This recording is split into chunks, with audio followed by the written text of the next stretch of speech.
Don't forget to subscribe. Also click on the bell for notifications. Okay, so before I show you how it looks, the new stitch out from redigitizing it entirely, except a few spots where it does need to be changed. So it's 100% digitized after this video. So you see how the curves look? So I redid this entire thing compared to what I did on the other video, and it looks a lot better. Each of the stitches I did individually, and then I went a little bit extra to fix these. So the edges were either both sides thinner compared to the center, or one side was thicker compared to the end. You see on the right side my little graphs on the top upper area. Some are pointy on one side, some are thicker on the other side, and then opposite, vice versa. And also some are pointy at each end and thicker in the middle. You could also make it thick at the ends and thin in the middle. I'll show you right now. Okay, so on the right side right here, down here, you can change your width, your density while you're making that stitch. And then right here, the line style, you can create a point.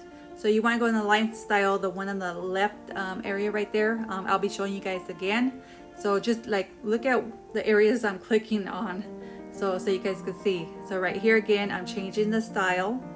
You can change it pointier, as well as later on when I do more of the stitch out. I'm not sure if I show it here, but if you right click on that stitch, you can change the point to either a round or a point. So on each of those, so you can edit a little bit more on each one to be more satisfied, or you can move your stitches once you put it on 3D mode. If it's going a little bit too far into the stitch where it overlaps or goes a little bit more away from that stitch, you can move each line. So it's, you know, it's great to do those individually. But when you see my stitch out, you'll see how it looks when I do the stitch out. Okay, so here when I click on this, right, that the nib to start, the nib at end, on the bottom of that line thickness, that's where you can make it a point or a round for each area. That's all. I just wanted to let you know. All right.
Okay, so I am complete with the hair, and right now I'm just doing the stitch out, and this is just the hair digitized, but on my complete video at the end, the face, everything was digitized except around the ears and some of the eyelashes, the tips of the eyelashes.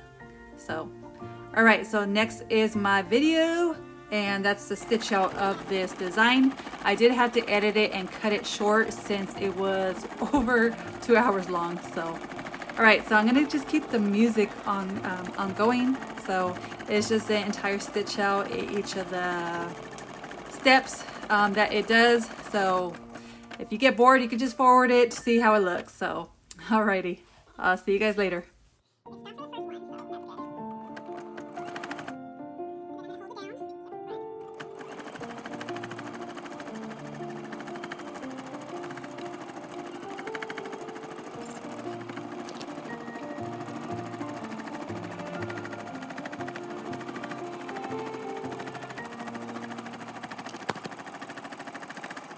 So one thing about this, this is a applique stitch out right now. So this I had to change it out a few times because when I saved it as a stitch file, it made a few of the areas disappear. So I'm not sure. I read on the Embrilliance area where if you remove some type of stitches, that it can remove some of your steps.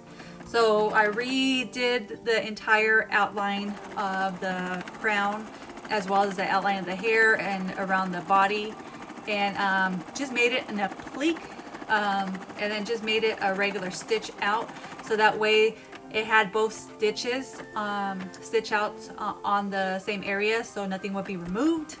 So, you know, and now my stitch file is great, just 2 areas at the end. So, and that's again the eyes and the, not the ears, but inside the ears where the little fill-in is. Around there is the 2 areas I need to do, and then around the neck area as well. I'm going to thicken that up, so if I put in the vinyl or the material, it hides the ends of those fabrics. So, okay, so the rest is just music and then the continuous stitch out. It's almost done with the applique areas. This is perfect. Every step it stops, so to start the next area. So, all right, so I'm going with the music.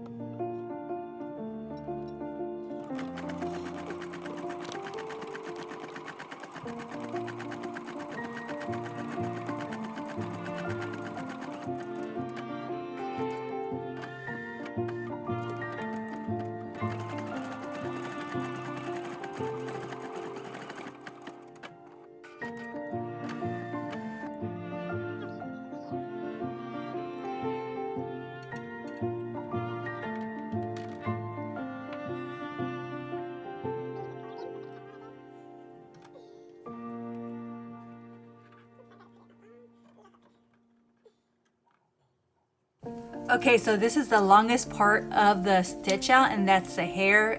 It did take around 30 some minutes on the for the hair, but it did take a little bit longer since a few of the areas of the thread broke. So, all right.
Okay, so everything looks a lot better. The hair, all these areas. I'm gonna make it thicker, so if I do want to add in some fabric, it will hide it underneath there. The unicorn horn is a lot better this time around. So the only things I have to digitize is around the ear and these little long parts. But everything else looks great. And this is what the back looks like, so I gotta trim it. This one was the first one I did, and this was a stitch out. I did buy a density, the density repair for the Embrilliance software, but I didn't use it since I had purchased it right after I did my stitches. But it still needed to be fixed because when I widened it up, the stitches looked distorted. Like they didn't look right, especially the tips and stuff. So now with these with the points and everything, it looks perfect. It made me finally touch that the Embrilliance software I had purchased in the summer. So it really tested my nerves, but I got a hold of it and I like it. So now I know what it can do. You know, I'm going to be using it a lot more. So hopefully I do some more stitch out samples on stuff that I really like that are not embroidery files yet. So, okay, so this is Jessica from Lily Marie Creations. Till next creations. See you guys later.